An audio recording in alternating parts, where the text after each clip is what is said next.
Good morning, everyone. It's Monday morning, October 19th, 2009. Wanted to give you an update on what's going on with Hurricane Rick. Show you everything that's happening on the models and how that storm is strengthening and what it might mean for surf in Southern California tomorrow. Do have some Southern Hemisphere, though, coming up, as you may recall from some of my previous reports. Also wanted to give you an update on what's going on with some of that northwest activity in the Gulf. It looks like we'll be seeing some northwest swell by the end of the week. Wanted to show you everything that's happening on the models. This is what's going on right now. Starting out with a satellite view of Rick, we can see it's not really a well-defined storm, believe it or not. It really doesn't have much of an eye right now. It is, though, pumping up some very strong winds and on a trajectory that's headed toward Baja. Take a look at the National Hurricane Center projection on this. We can see where it's located now. It has passed the 110 west longitude mark, and that's good news. We really need to get close to 118 to really throw us a lot of stuff, but 110 is still a good sign. We can see that it would be progressing up, though, somewhat more of a northerly angle, kind of a northwesterly angle, before turning toward Baja. And of course, that's where they have those hurricane watches in effect right now.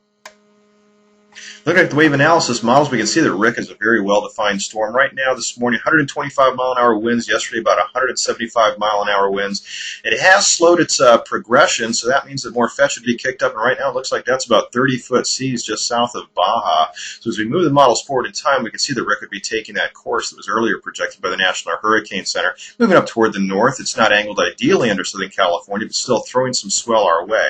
Also, notice that there's something in the Gulf that's starting to form. This is only 24 hours out. Models are in very good agreement on this happening. This storm would then progress more over 36 hours. You can see Rick starting to fade. 48 hours out, that system would be thrown up into the Gulf, but still was a very powerful fetch. We're talking about 35-foot seas up there, and that would be hitting us then toward the end of the week. It does, though, have a very northeasterly trajectory moving away from Southern California, and there's good reason behind that. But before we get into the northwest, I want to jump back here and talk about Rick just a bit. We can see there's a lot of southern hemi energy coming up from that New Zealand system I've been talking about over the last couple of weeks. Also, and that's just about ready to hit our coast, we can see, though, Rick's energy right off of Baja starting to come our way, starting to move up. This is a look at the models from around last night. If we take a look then at the models this morning, we can see that a lot of that energy from both would be really approaching our area, starting to move up. And then as we look out into then Monday afternoon, looks like we'll be seeing forerunner energy starting to move in then Monday afternoon, this afternoon.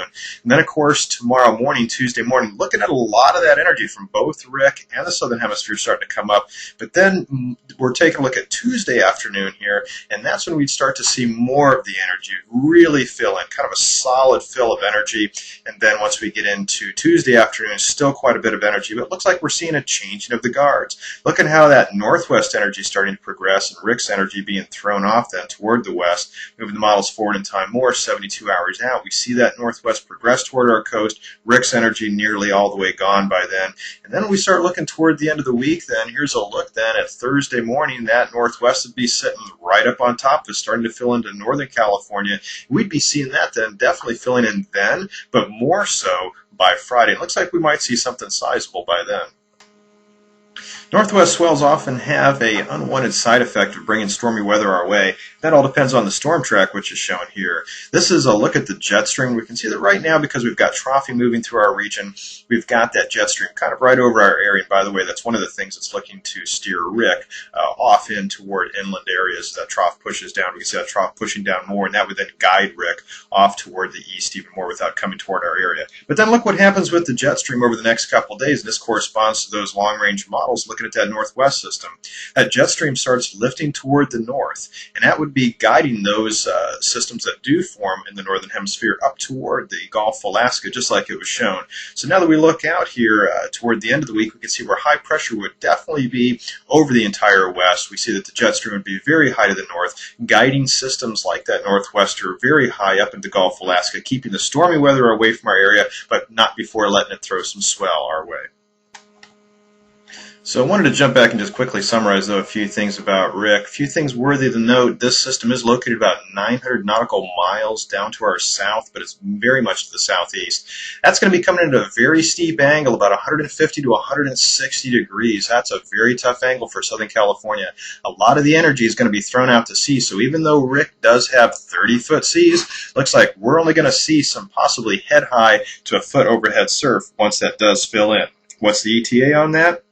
Right now, it looks like this afternoon, Monday afternoon, we may see some forerunners out of that. But it looks like Tuesday mornings when we'd start to see more of that swell fill in from Rick. We'd also be seeing some southern hemisphere stuff that would be chest high anyways. So it looked like we'd start seeing some pluses at times at breaks that could pull in the 160-degree angle, possibly seeing some head high stuff. Looks like then Tuesday afternoon we'd see more of Rick's energy fill in. And then by Wednesday, we're going to be seeing some good southern hemisphere anyways, at least chest high. So it looks like by then, on Wednesday morning, be the last of Rick, possibly throwing some head-high stuff our way. So it looks like probably Tuesday afternoon would be the peak for that right now. So that's how it's all breaking down right now. Bear in mind that 160-degree angle is going to be tough for a lot of breaks in Southern California to see anything out of Rick, and most energy is going to be shot out to sea. So I'd call it spotty as that swell does fill in over the next couple of days, although Southern Hemisphere will be in the background, so there will be some waves, and I'm not calling for anything epic just yet. It is a hurricane, though. A lot of things can change just in the next even 4 to 12 hours. So I'll be keeping an eye on it. I'll be keeping you posted. Bear in mind also we'll be seeing some northwest swell by the end of the week, so you might want to check out all the details on that in my SoCal Surf Report on wetsand.com. Updated 3 times a week, and of course 24 hours, 7 days a week. You can check out my automated site over at wavecast.com and follow me on Twitter at twitter.com/wavecast. So until next time, take care, be safe, and smile in the lineup.